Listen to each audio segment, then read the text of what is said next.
ഇന്നത്തെ ഒരു പകൽ മുഴുവൻ രാഷ്ട്രീയ കേരളം ചർച്ച ചെയ്തത് രാഹുൽ മാങ്കൂട്ടത്തിനെതിരായ ആരോപണങ്ങളും ഒടുവിലുണ്ടായ രാജ്യം തന്നെയാണ്. ഒരു പൊതുപ്രവർത്തകൻ, ഒരു ജനപ്രതിനിധി സ്വന്തം വ്യക്തി ജീവിതത്തിലും പൊതുജീവിതത്തിലും പാലിക്കേണ്ട സംശുദ്ധി, സ്വഭാവഗുണം, അതിന് രാഷ്ട്രീയ ഭാവിയിൽ എത്രത്തോളം പ്രാധാന്യമുണ്ടെന്ന് മനസ്സിലാക്കി തരുന്നതായിരുന്നു രാഹുൽ മാങ്കൂട്ടത്തിന്റെ രാജി.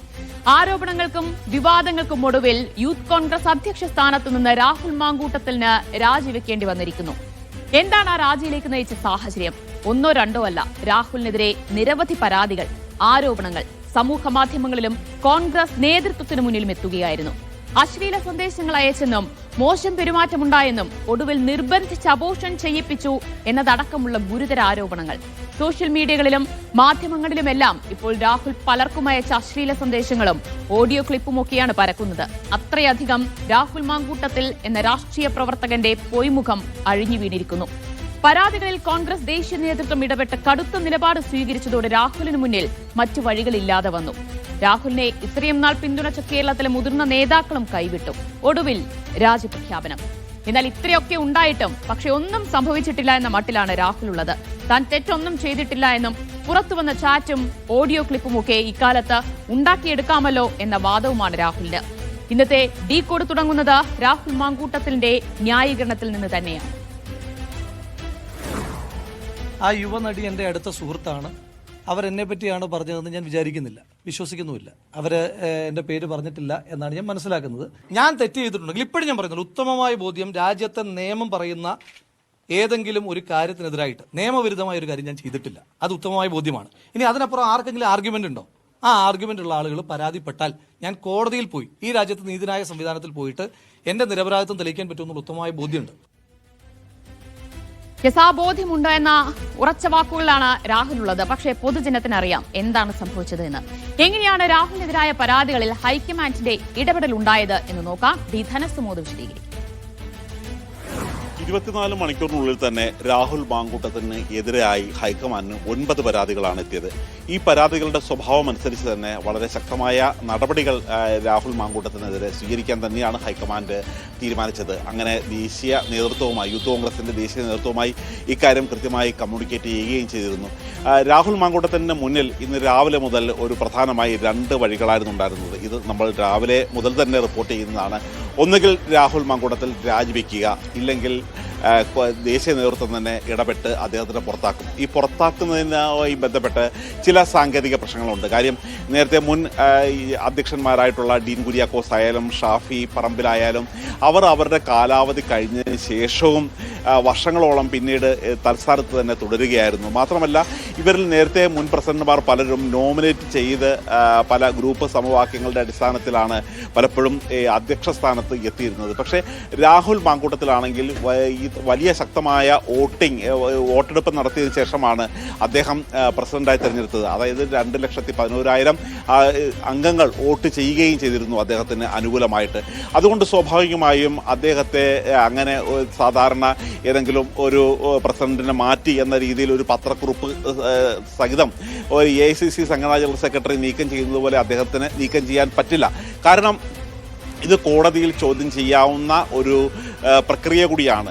നേരത്തെ തന്നെ നമുക്കറിയാവുന്നതാണ്, ആലുവയിലടക്കം യൂത്ത് കോൺഗ്രസ് ഈ സംഘടനാ തെരഞ്ഞെടുപ്പുമായി ബന്ധപ്പെട്ട് ചോദ്യം ചെയ്തുകൊണ്ട് ഹർജി വരെ സമർപ്പിച്ചതായിരുന്നു.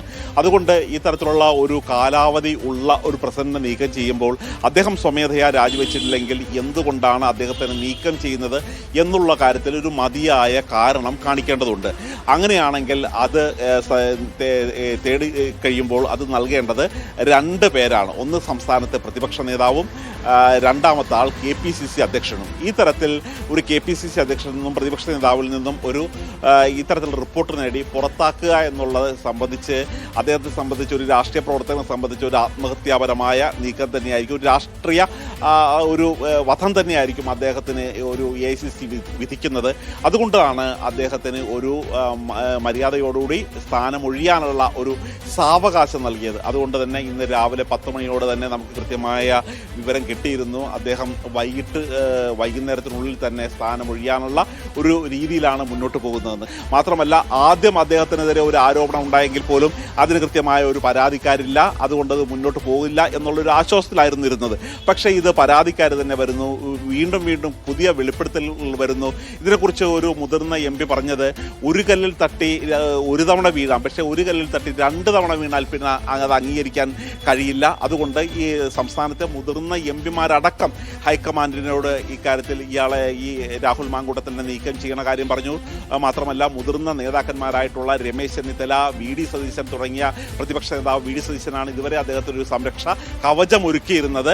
അദ്ദേഹവും അടക്കം ഇക്കാര്യത്തിൽ രാഹുലിനെ പദവിയിൽ നിന്ന് നീക്കം ചെയ്യണം എന്നൊരു അഭിപ്രായത്തോടുകൂടി തന്നെ ചേർന്ന് നിൽക്കുകയായിരുന്നു. ഇതോടുകൂടി തന്നെയാണ് ഈ ഹൈക്കമാൻഡ് ഈ നിലപാട് കടുപ്പിച്ചതോടുകൂടി തന്നെയാണ് രാഹുലിന് സ്ഥാനമൊഴിയേണ്ടി വന്നത്. ഇതിൽ എടുത്തു പറയേണ്ട ഒരു കാര്യം, നേരത്തെയും സമാനമായ പരാതികൾ നേതൃത്വത്തിന് മുന്നിൽ എത്തിയിരുന്നുവെന്നും അന്ന് അതെല്ലാം മൂടിവെക്കാനും രാഹുലിനെ സംരക്ഷിക്കാനും നേതാക്കൾ ശ്രമിച്ചു എന്ന വിമർശനം കൂടിയുണ്ട്. അത് പ്രതിപക്ഷ നേതാവ് VD സതീശനിലേക്കാണ് ചെന്നെത്തുന്നത്. ഇതെല്ലാം അറിഞ്ഞു വെച്ചുകൊണ്ടല്ലേ സ്ഥാനമാനങ്ങൾ രാഹുലിന് വാരിക്കോരി കൊടുത്തത് എന്നതാണ് എതിർപക്ഷത്തു നിന്ന് ഉയരുന്ന ചോദ്യം. അതിന് മറുപടി പറയേണ്ട ബാധ്യത നേതൃത്വത്തിനുണ്ട്. രാഹുൽ വിവാദത്തിലൂടെ എന്തായാലും കോൺഗ്രസിനുണ്ടായിട്ടുള്ള കളങ്കം, പ്രതിച്ഛായ നഷ്ടം, അതിൽ വലിയ അതൃപ്തിയിലാണ് എല്ലാവരും ഉള്ളത്.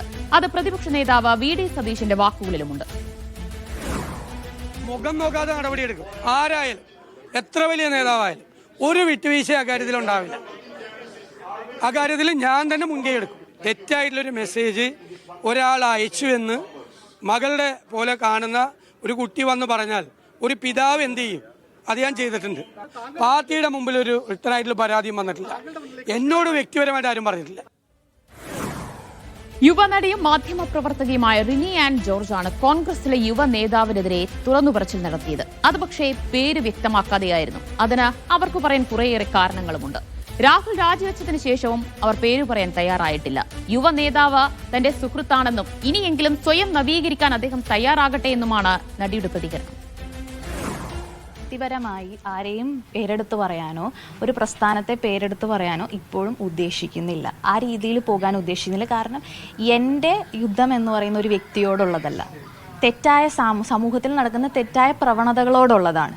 രാഷ്ട്രീയ നേതാവ് എങ്ങനെയായിരിക്കണമെന്ന് മാത്രമാണ് എൻ്റെ വിഷയം. ഇപ്പോഴും ഞാൻ പറയുന്നത്, ഈ പറയുന്ന വ്യക്തി ഇനിയെങ്കിലും നവീകരിക്കപ്പെടണം എന്നുള്ളത് തന്നെയാണ്. ഇപ്പോഴും ഒരു സുഹൃത്ത്, നല്ല സുഹൃത്തായിട്ട് തന്നെയാണ് കാണുന്നത്. ഇതൊരു വ്യക്തിപരമായ വിഷയമല്ല. ഇനി രാഹുൽ സ്വയം നവീകരിച്ചാലും എന്താകും രാഹുൽ മാങ്കൂട്ടത്തിന്റെ രാഷ്ട്രീയ ഭാവി? ഈ രാജിയോടുകൂടി ഈ വിവാദങ്ങളിൽ നിന്ന് രക്ഷപ്പെടാൻ തലയൂരാൻ കോൺഗ്രസ് നേതൃത്വത്തിനാകുമോ? വിവാദങ്ങൾക്ക് പിന്നാലെ രാഹുലിന്റെ രാജി ആവശ്യപ്പെട്ടുകൊണ്ടുള്ള വലിയ പ്രതിഷേധം സംസ്ഥാന വ്യാപകമായി ഉയരുകയാണ്. യൂത്ത് കോൺഗ്രസ് അധ്യക്ഷ സ്ഥാനം രാജിവെച്ചാൽ മാത്രം പോരാ, MLA സ്ഥാനം കൂടി രാജിവെക്കണം എന്നതാണ് ആവശ്യം. അതുണ്ടാകുമോ? ഇനി എന്താകും രാഹുലിന്റെ രാഷ്ട്രീയ ഭാവി? ഈ രാജിക്ക് പിന്നാലെ ഈ വിവാദങ്ങളൊക്കെ കെട്ടടങ്ങുമെന്നാണ് കോൺഗ്രസ് നേതൃത്വം കരുതുന്നത്. നോക്കാം, തിരുവനന്തപുരത്തു നിന്നും KR സാജു വിശദീകരിക്കും. ദിവ്യ, രാഹുൽ മാങ്കൂട്ടം ആരോപണങ്ങൾ ഉയർന്ന പശ്ചാത്തലത്തിൽ യൂത്ത് കോൺഗ്രസിന്റെ സംസ്ഥാന അധ്യക്ഷ സ്ഥാനത്ത് നിന്ന് പടിയിറങ്ങിയിരിക്കുന്നു. ആ പടിയിറക്കം കൊണ്ട് എല്ലാ വിവാദങ്ങളും അവസാനിച്ചോ എന്നതാണ് ഏറ്റവും പ്രധാനപ്പെട്ട ചോദ്യം. അവിടം കൊണ്ടെല്ലാം അവസാനിക്കുന്നില്ല എന്നാണ് അതിന് ശേഷമുള്ള സമയങ്ങളും നമ്മൾ കണ്ടത്. കൂടുതൽ ചാറ്റുകൾ പുറത്തു വരുന്നു, കൂടുതൽ വെളിപ്പെടുത്തലുകൾ വരുന്നു. അങ്ങനെ ഒരു MLA സ്ഥാനത്ത് തന്നെ നാണക്കേടായി മാറുന്ന നിലയിലേക്ക് കാര്യങ്ങൾ പോകുന്നതാണ് ഇപ്പോൾ നമുക്ക് കാണാൻ കഴിയുന്നത്. അതോടുകൂടിയാണ് CPM-ഉം BJP-യും രാഹുൽ മാങ്കൂട്ടം പാർട്ടി പദവി മാത്രം ഒഴിഞ്ഞാൽ പോരാ, MLA സ്ഥാനം കൂടി രാജിവെക്കണമെന്ന ആവശ്യം ഉന്നയിക്കുന്നത്. നാളെയും ഇതു സംബന്ധിച്ച പ്രക്ഷോഭങ്ങളുമായി മുന്നോട്ട് പോകാനാണ് ഈ രണ്ട് പാർട്ടികളുടെയും തീരുമാനം. അവിടെയെല്ലാം മുകേഷ് MLA അടക്കമുള്ളവർക്കെതിരെ നേരത്തെ ഇതുപോലുള്ള ആരോപണങ്ങൾ ഉയർന്നു വന്ന പശ്ചാത്തലത്തിൽ അവരാരും രാജിവെച്ചിട്ടില്ല എന്നത് ചൂണ്ടിക്കാട്ടിക്കൊണ്ടാണ് രാഹുൽ മാങ്കൂട്ടവും കോൺഗ്രസുമൊക്കെ പ്രതിരോധം തീർക്കുന്നത്. എന്നാൽ ഇവിടം കൊണ്ടും പ്രശ്നങ്ങൾ തീരുന്നില്ല. രാഹുൽ മാങ്കൂട്ടം ജനപ്രതിനിധി സ്ഥാനം രാജിവെക്കേണ്ടതില്ല എന്ന നിലപാട് കോൺഗ്രസ് സ്വീകരിക്കുമ്പോഴും ധാർമ്മികമായി അതിനുകൂടി ബാധ്യതയുണ്ട് എന്ന തലത്തിലേക്ക് കാര്യങ്ങൾ പോകുന്നു, അല്ലെങ്കിൽ കൊണ്ടുപോകാനാണ് ഇപ്പോൾ CPM-ന്റെയും BJP-യുടെയും ഒക്കെ ശ്രമം എന്ന് പറയേണ്ടിയിരിക്കുന്നു. രാഹുൽ മാങ്കൂട്ടത്തെ നമുക്കറിയാം. രാഹുൽ മാങ്കൂട്ടത്തിന്റെ ഒരു കരിയർ ഗ്രാഫ് നോക്കിയാൽ കഴിഞ്ഞാൽ തന്നെ അറിയാം. അദ്ദേഹം KSUവിന്റെ നേതാവായിട്ടൊക്കെ തന്നെയാണ് വളർന്നു വന്നത് എങ്കിൽ പോലും യൂണിയൻ ഭാരവാഹി, കോളേജ് യൂണിയൻ ഭാരവാഹി എന്ന നിലയിലൊക്കെയാണ് വളർന്നു വന്നത് പോലും അദ്ദേഹത്തിന്റെ ഏറ്റവും വലിയ വളർച്ച സമീപകാലത്ത് വളരെ വേഗത്തിൽ ഉണ്ടായതാണ്. അത് നമുക്കറിയാം. ചാനൽ ചർച്ചകളിലെ സാന്നിധ്യം, ഒപ്പം പൊതുയോഗങ്ങളിൽ മൂർച്ചയേറിയ വാക്കുകൾ കൊണ്ട് എതിരാളികളെ കടന്നാക്രമിക്കുന്ന രീതിയൊക്കെയാണ് കോൺഗ്രസിൽ ഒരു ആകർഷണീയമുള്ള നേതാവായി രാഹുൽ മാങ്കൂട്ടത്തെ വളർത്തിക്കൊണ്ടുവന്നത് എന്നുള്ളത് വസ്തുതയാണ്. പക്ഷേ വിവാദങ്ങൾ എപ്പോഴും രാഹുൽ മാങ്കൂട്ടത്തിനൊപ്പം ഉണ്ടായിരുന്നു. അദ്ദേഹത്തെ യൂത്ത് കോൺഗ്രസിന്റെ സംസ്ഥാന അധ്യക്ഷനാക്കി അവരോധിക്കുമ്പോൾ അത് തെരഞ്ഞെടുപ്പ് പ്രക്രിയയിലൂടെ വന്നതാണെങ്കിൽ പോലും അന്ന് അതിനേക്കാൾ യോഗ്യതയുള്ള നേതാക്കൾ ഉണ്ടായിരുന്നു. എ ഗ്രൂപ്പിന്റെ ഭാഗത്തു നിന്നും ഷാഫി പറമ്പിൽ അടക്കമുള്ളവരുടെ പിന്തുണയോടുകൂടി അവതരിപ്പിക്കപ്പെട്ട സ്ഥാനാർത്ഥിയായിരുന്നു അന്ന് രാഹുൽ മാങ്കൂട്ടം. പക്ഷേ ആ തെരഞ്ഞെടുപ്പ് കാലത്ത് പോലും വ്യാജ വോട്ടർ ID ഉണ്ടാക്കി എന്ന ആരോപണങ്ങൾ, അത് സംബന്ധിച്ചുള്ള വെളിപ്പെടുത്തലുകൾ ഒക്കെ തന്നെ നാണക്കേടുണ്ടാക്കിയിരുന്നു എന്നുള്ളത് വസ്തുതയാണ്. പിന്നീട് പല ഘട്ടങ്ങളിലായി വിവാദങ്ങളിലേക്ക് പോയിട്ടുണ്ട്. ഈ സ്വഭാവ ദൂഷ്യം സംബന്ധിച്ച പരാതികൾ ഇതാദ്യമായിട്ടല്ല നേതൃത്വത്തിന്റെ മുമ്പിൽ എത്തുന്നത്. പല ഘട്ടങ്ങളായി അതിന്റെ തോതിന്റെ കാര്യത്തിൽ മാത്രമേ വ്യത്യാസമുണ്ടായിരുന്നു. അന്നെല്ലാം സംരക്ഷണം ലഭിച്ചിരുന്നു.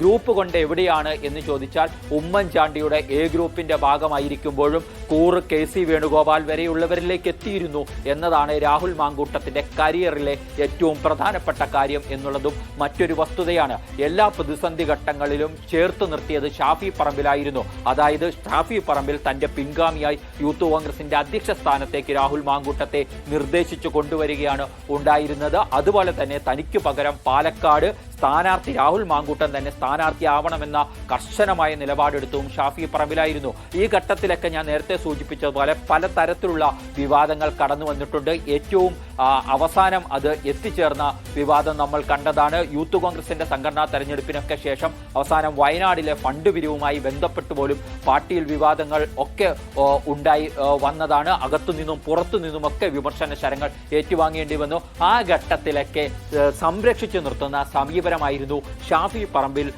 അതുപോലെ തന്നെ VD സതീശൻ അടക്കമുള്ളവർ സ്വീകരിച്ചത്. അതിനാൽ തന്നെ ഇപ്പോൾ പാർട്ടിക്കുള്ളിൽ നിന്നുയരുന്ന ഏറ്റവും പ്രധാനപ്പെട്ട വിമർശനം എന്ന് പറയുന്നത് ഒരാൾക്കെതിരെ അച്ചടക്ക ലംഘനത്തിന് താക്കീത് നൽകേണ്ട സമയത്ത് പോലും അതിൽ ചെയ്യാതെ വളരെ സ്നേഹത്തോടുകൂടി അവരെ കൂട്ടിച്ചേർത്ത് കൊണ്ടുപോകുന്ന സമീപനമാണ് ഇത്തരത്തിൽ പ്രശ്നം സൃഷ്ടിച്ചത് എന്നുള്ളത്. നിലമ്പൂരിലെ നിർണായകമായ തിരഞ്ഞെടുപ്പ് സമയത്ത് പാർട്ടി തള്ളിയ PV അൻവറുമായി രാത്രികാല കൂടിക്കാഴ്ചയ്ക്ക് രാഹുൽ മാങ്കൂട്ടം പോവുകയും അതിന്റെ ദൃശ്യങ്ങൾ പുറത്തു വരികയും പാർട്ടിയെ പ്രതിരോധത്തിലാക്കുകയും ഒക്കെ ചെയ്തതാണ്. അന്ന് ജൂനിയർ MLA ഒരു തെറ്റ് എന്ന നിലയ്ക്ക് മാത്രം അതിനെ തലോടിക്കൊണ്ടുപോകാനായിരുന്നു VD സതീശൻ അടക്കമുള്ള പ്രതിപക്ഷ നേതാവ് അടക്കമുള്ളവർ ശ്രമിച്ചത്. അങ്ങനെ താക്കീതുകൾ നൽകേണ്ട സമയത്ത് അത് ചെയ്യാതെ മുന്നോട്ട് പോയതാണ് രാഹുൽ മാങ്കൂട്ടത്തിന്റെ കാര്യത്തിൽ ഇപ്പോൾ വലിയ തെറ്റുകളിലേക്ക് പോവുകയും പാർട്ടിയുടെ മാനത്തിന് തന്നെ പാർട്ടിക്ക് തന്നെ വലിയ രീതിയിലുള്ള പ്രതിച്ഛായ നഷ്ടമുണ്ടാകുന്നിടത്തേക്ക് കാര്യങ്ങൾ പോയതെന്ന വിമർശനവും ഉയർന്നു വരുന്നുണ്ട്. ഇത് യൂത്ത് കോൺഗ്രസിന്റെ സംഘടനാ നടപടിക്രമങ്ങളുമായി ബന്ധപ്പെട്ട് അല്ലെങ്കിൽ സംഘടനാ പ്രവർത്തനവുമായി ബന്ധപ്പെട്ടൊക്കെ വളരെ അലസമായ സമീപനം ഈ നേതൃത്വത്തിന്റെ ഭാഗത്തുനിന്ന് ഉണ്ടായപ്പോഴും കോൺഗ്രസ് നേതൃത്വവും കാര്യമായ ഇടപെടൽ ഉണ്ടായില്ല. അപ്പോഴൊക്കെ ഷാഫി പറമ്പിലിന്റെ പിന്തുണയുള്ള രാഹുൽ മാങ്കൂട്ട ശക്തനായി തുടരുന്ന കാഴ്ചയായിരുന്നു ഉണ്ടായിരുന്നത്. അവിടെയാണ് ഇപ്പോൾ സംരക്ഷിച്ചവർക്ക് പോലും സംരക്ഷിച്ചവരിൽ ചിലർക്കെങ്കിലും മൗനം പാലിക്കേണ്ട അവസ്ഥയിലേക്ക് രാഹുൽ മാങ്കൂട്ടത്തിന്റെ കാര്യങ്ങൾ എത്തിച്ചേർന്നിട്ടുള്ളത്. ഇതിന്റെ ഒരു അടുത്ത ഘട്ടത്തിലേക്ക് എത്തുമ്പോൾ അടുത്ത നിയമസഭാ തെരഞ്ഞെടുപ്പിൽ രാഹുൽ മാങ്കൂട്ടത്തിന് സീറ്റ് നൽകുന്ന കാര്യത്തിൽ രണ്ടാമതൊന്ന് കോൺഗ്രസ് നേതൃത്വത്തിന് ആലോചിക്കേണ്ടി വരും എന്നുള്ളത് വളരെ പ്രധാനപ്പെട്ട കാര്യമാണ്. അതിന്റെ ഏറ്റവും പ്രധാനപ്പെട്ടത് എന്ന് പറഞ്ഞാൽ മൂന്നാമതൊരു വട്ടം കൂടി ഭരണം ലക്ഷ്യമിട്ടാണ് LDF വരുന്നത്. അവിടേക്ക് അവതരിപ്പിക്കപ്പെടുന്ന സ്ഥാനാർത്ഥികളുടെ എല്ലാ വശങ്ങളും ചർച്ച ചെയ്യുമെന്നത് ഉറപ്പാണ്. എന്തായാലും MLA സ്ഥാനം രാജിവെക്കുന്നത് സംബന്ധിച്ച് അത് കോൺഗ്രസ് തന്നെ തീരുമാനിക്കട്ടെ എന്നാണ് CPM പ്രതികരണം. പക്ഷേ വരും ദിവസങ്ങളിൽ രാഹുലിനെതിരെ പ്രതിഷേധമുയരുമെന്നതിൽ സംശയമില്ല. അതിനെ എങ്ങനെ കോൺഗ്രസ് പ്രതിരോധിക്കുമെന്നതാണ് കണ്ടറിയേണ്ടത്. ഇന്നത്തെ ന്യൂസ് ഡീകോഡ് പൂർണ്ണമാകുന്നു. ഇടവേളയ്ക്ക് ശേഷം ഔട്ട് ഓഫ് ഫോക്കസ് കാണാം. നമസ്കാരം.